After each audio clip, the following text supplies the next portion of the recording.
I'm going to call this video Taking Decisions or Making Decisions, Major Decisions. This is a Benichidori, and Benichidori is the one that has a very light red color, not like the Deshojo. It's a light red and it stays red for 2 months and then turns completely green. So this is today the 12th of July, so we're right in the middle of the summer. So what was red in April stayed red for April and May, so June and July it has turned green. And this shoot has grown in the last 2 months. Can you believe? In 2 months I've got a shoot over 1 meter long. All these were grown in the last 2 months. So you can imagine how vigorous this tree is. Also, I grow these in these baskets. These are some of the trade secrets I'm giving away. I give away a lot of trade secrets. I grow them in these baskets because the roots get a lot of air, so they grow extremely well. And look at the way the roots are coming through the bottom. Look at it. They come through the bottom and go into the gravel. So these trees grown in this way produce really strong growth. And I'm going to show you how I am faced with a very, very major dilemma with this tree. This, let me explain, is the parent tree for many airlayerings. It was grown in the field for about maybe 15-20 years, and then it was dug up about 5 years ago and put in this box. And the roots have gone through the box and into the gravel in this back greenhouse. And I've taken endless air layerings. In fact, only the other day, I cut this off, and I can show you what, that was only 2 days ago. I will show you that this was an air layering I made last September, and it has only a few roots, but enough to sustain the tree. So this branch was taken off from here because I didn't see the point of keeping that branch. So I've already produced 1 air layering from this. And over the years, I must have had about 10 air layerings from this tree. You can see the top there. That was the source of another tree. I will show you that tree on another occasion. But what I'm faced with now is what to do with this tree. If you look at this tree, let me turn it around and then you can guess which is the proper front or the preferred front. It is a very tricky tree, very, very difficult tree. If we home in on the base as well, concentrate on this. Now, we usually determine the front or the back of the tree by the way the roots go into the soil. If we look at it from various sides, this is not bad. This is also not bad. But if you look at the tree like this is very straight here, and then it gives a little bend there. This is getting a bit thick, and this was where I may have accidentally hit it with an axe or a spade, so I took the bark off. So it caused a bit of distressing here, but it could become the feature of the tree. If I didn't want to, I can plant it deep in the pot and create the nebari from here, and then create a short tree from this part. So there's so many possibilities. If I aerate the tree here, I can still get a very stumpy maple with the bottom part. So there's that option straight away. Now, if I look at the tree this way, can you see the bend is very nice here? So this is a possible front as well. If I use this as the front, I can use this as the leader. Let me just bring you a plastic bag and show you what I mean.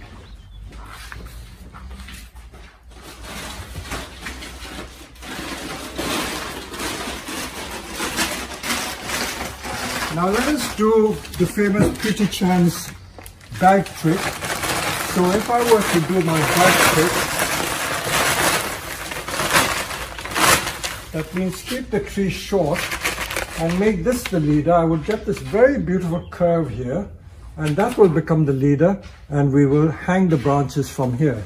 So that is one possibility, because this trunk line is going to be very, very handsome, very pretty. If I were to use the entire length of the tree, from here to there, it is very, very straight. Although it is impressive as a big tree, it is too straight to be interesting as a bonsai. So I'm not inclined to use this as the front, however much it may appear to be attractive. The other possibility too is to use this as the front. There's so many possible fronts. Now if I were to use this as the front, I can't even get my bag in because other little branches in the way, but you can just imagine what I'm trying to do.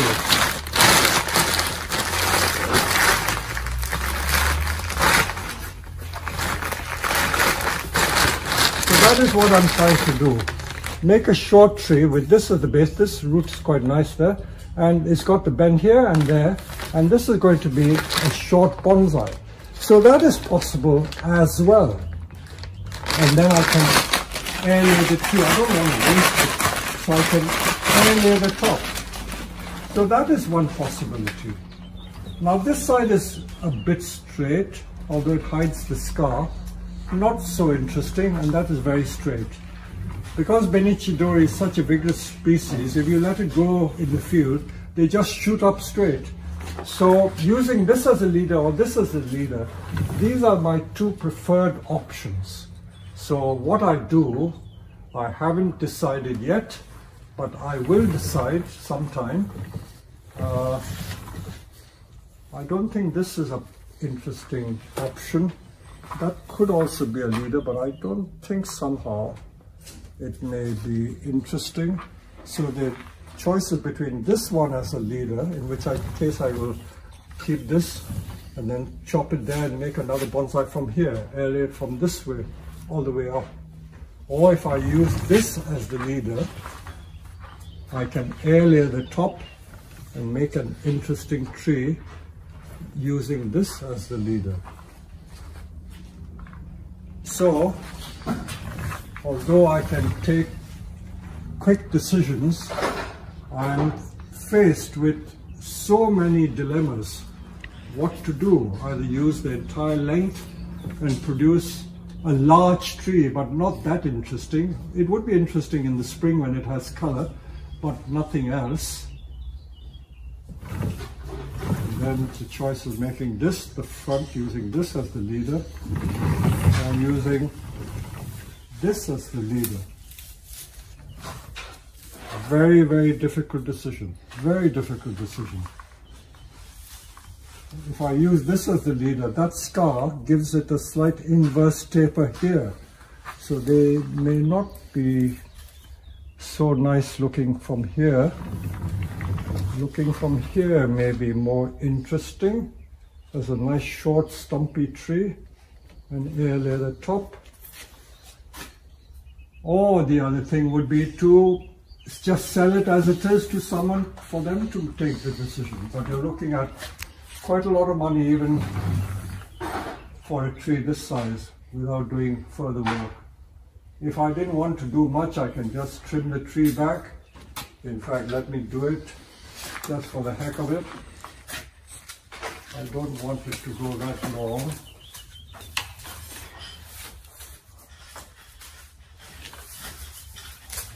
Many people would just trim it into a conical and say, there you are, you have a bonsai. But I don't think, in all honesty, I would have the conscience to sell it as a bonsai like that.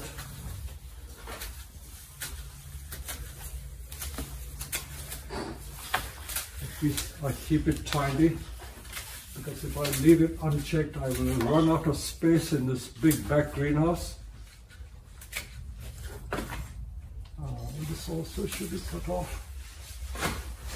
So I'm sure many people would give the right arm for a tree like this. That's a big bonsai.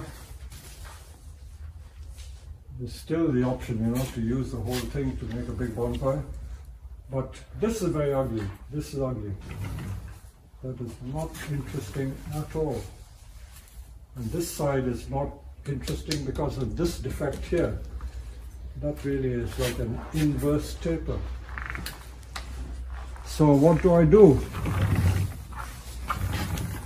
I think the preferred option is here, using this as the leader and producing the bonsai like so.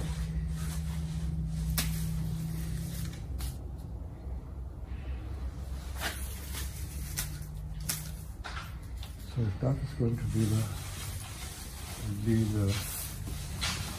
let's see. Yeah, we want to hide the scar. The scar is not doing the tree justice. It's making it look odd. I may leave it another year or just do a bit of air layering there to get a thick trunk from that. But it's nice to have these different options. Because you have the option, life becomes more interesting.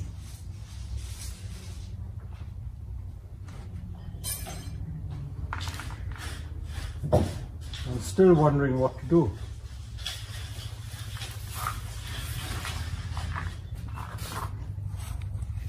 I know that this will callus eventually. You've got to give it about 10 years. This was callus and the bark would heal over. You won't see it, but it would still make an inverse taper. So the other option is to create the bonsai from here. If you aerate it from here, yeah, that's another idea I didn't consider. If we aerate it from here, send the roots out from here, you would get quite an interesting bonsai like this with a low branch, and then make that. So that would be another option. So you can see there are so many options we have. So there you go. I may well do that. That means create an air layering here. So why don't I do that since I've decided? So as I say, if my advice to people is to bite the bullet, I should practice what I preach. So what I'm going to do is I'm going to do an air layering right in front of your very eyes. So when I do an air layering to remove the bark, because the bark is quite thick, I'm going to remove the bark by partly cutting with the saw.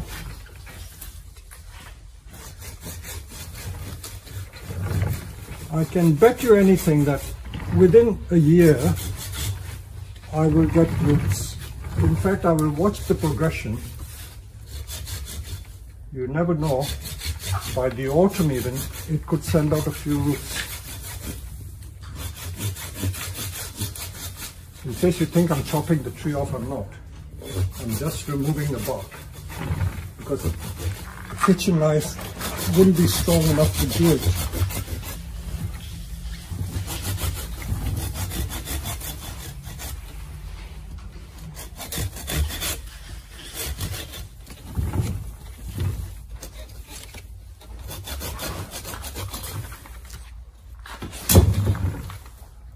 Now I'll have to probably use a chisel. Give me a second.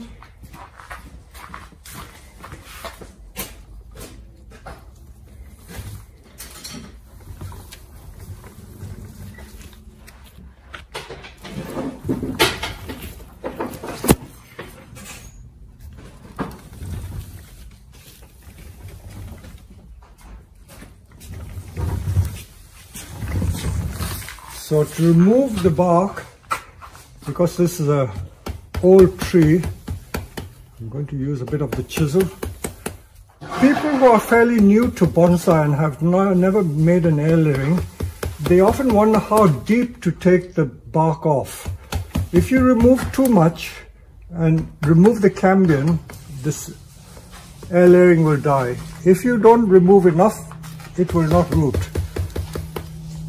Unfortunately, I can't explain in detail. The cambium is almost a transparent layer that you mustn't remove. You just remove the bark. If the bark comes off, that's fine.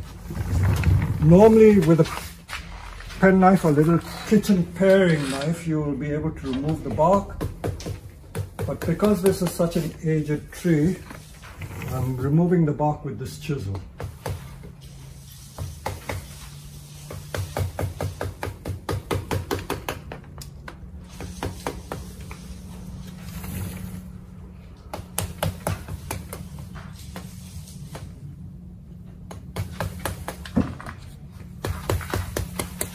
I love doing experiments.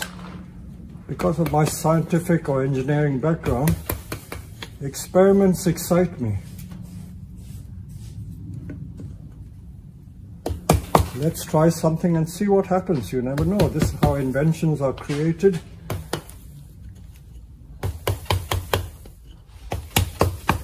So bonsai is about experimentation.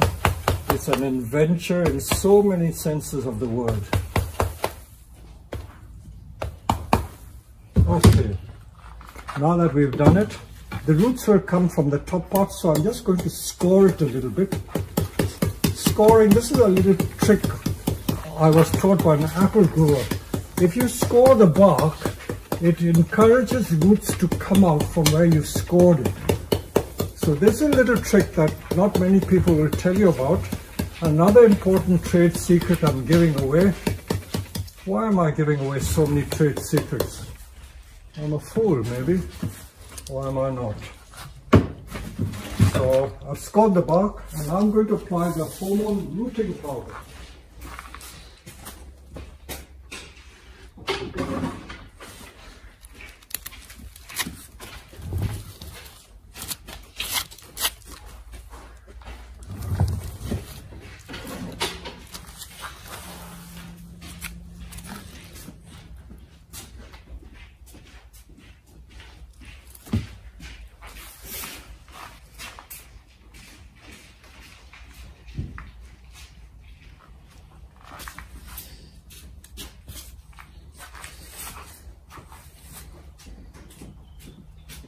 Right, I'm now going to show you how I apply it.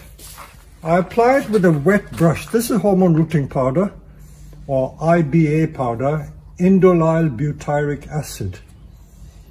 I usually wet the brush. If the brush is wet, it tends to stick better.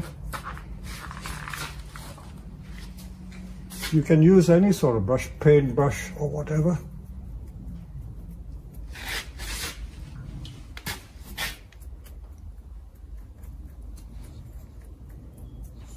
In fact, I will try and see if I can spray it.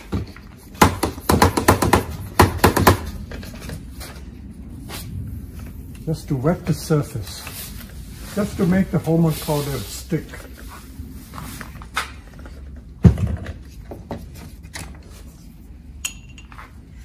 Certain species like maples, jumbas, hornbeams, you don't need to use hormone rooting powder, because they're so vigorous they will root anyway. But if you want to be absolutely safe and sure, then use it by all means. It will quicken the process too. And hormone rooting powder, the powder part is just talcum powder, and it's what they call the medium for transmission. The IBA, the indolyl butyric acid, can also be used in liquid form. The active ingredient is the IBA or the IBA acid. So the powder is just a medium for conveying that acid, in case you didn't know.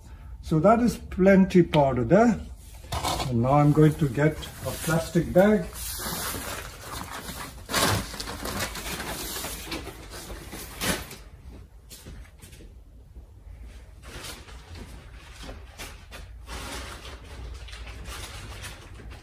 My favorite material are these Akadama bags, because it's the right consistency of plastic, not too thick, not too thin, and because it's transparent, when the roots emerge, I can see the roots. There are all sorts of ways you can do it. As I said, when I grew up in India, I used to see the gardeners there use these jute or hessian sacks, and they just put mud on it. But here I will just use this. So essentially what I'm going to do is to make a cup-like device. Make a cup which will hold all the moss.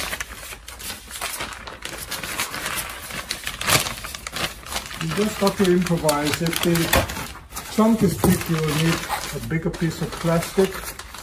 This, you see, I've used the entire length of the bag, which is about, I would say nearly 80 centimeter long bag. Okay, so I've made this cup-like thing. Now I'm going to tie it up. I think Josh is almost like a theatre nurse, you know, handing the tools to the surgeon. He knows what I need. I usually prefer to use wire. You can use string if you wish. You can use anything.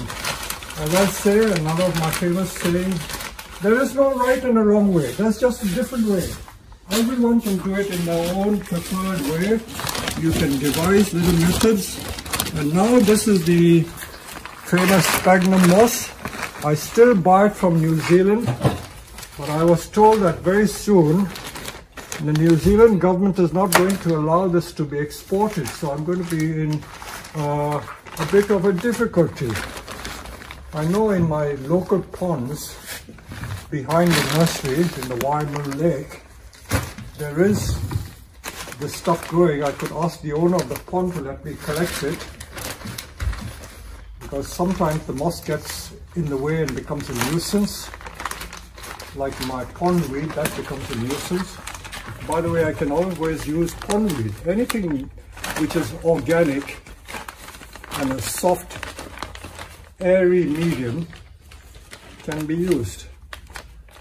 So I find the sphagnum moss is special,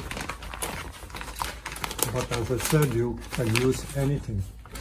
In the tropical countries, because they have so much rain, they use just ordinary clay and mud, nothing sophisticated. And within a couple of weeks, they get trees to root.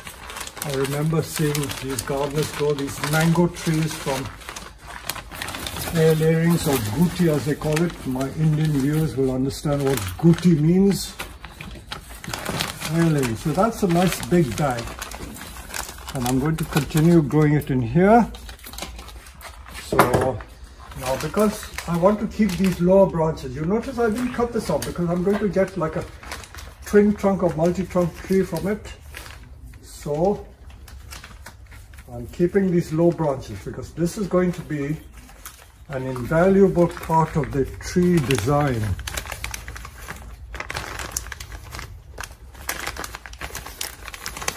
And people ask, do you have to water it? You can water it if you wish to, but plastic being impervious doesn't let the moisture escape. So if the moss is wet to begin with, that is all you need. So I've got a big ball of moss. Now look at it, you can already see the future design of the tree. If the tree is going to start from here, this is going to be the bonsai, much more in proportion with the rest of the tree. And I'm just going to tidy up some of these little branches to give you a better view or insight as to what the future is going to look like. I've got a ready-made tree, so I think in the end I have made the right decision. I know that like in life you have many decisions to make, and you can take one decision, take another decision. Sometimes it proves to be good, sometimes bad. But no matter, it is a decision that you eventually took. So now this branch is probably going in the wrong direction. Let me take that off. I want to keep as much foliage as possible because it's going to draw the sap up and give the tree vigor. And that is what is going to cause the root action to develop as well. So these are all the little tricks we use. I don't want to remove too much off. And there you see the future shape of the tree. Let me put the bag again. So if you take a view, this is what the future bonsai is going to look like. Getting away from that ugly distress on the bark. There was a slight inverse. And the base is going to make a nice, short, stumpy little bonsai with a thick trunk and only that tall. So I will get eventually 2 beautiful bonsai from this. So this is a very major decision I was able to take, and I'm happy with that.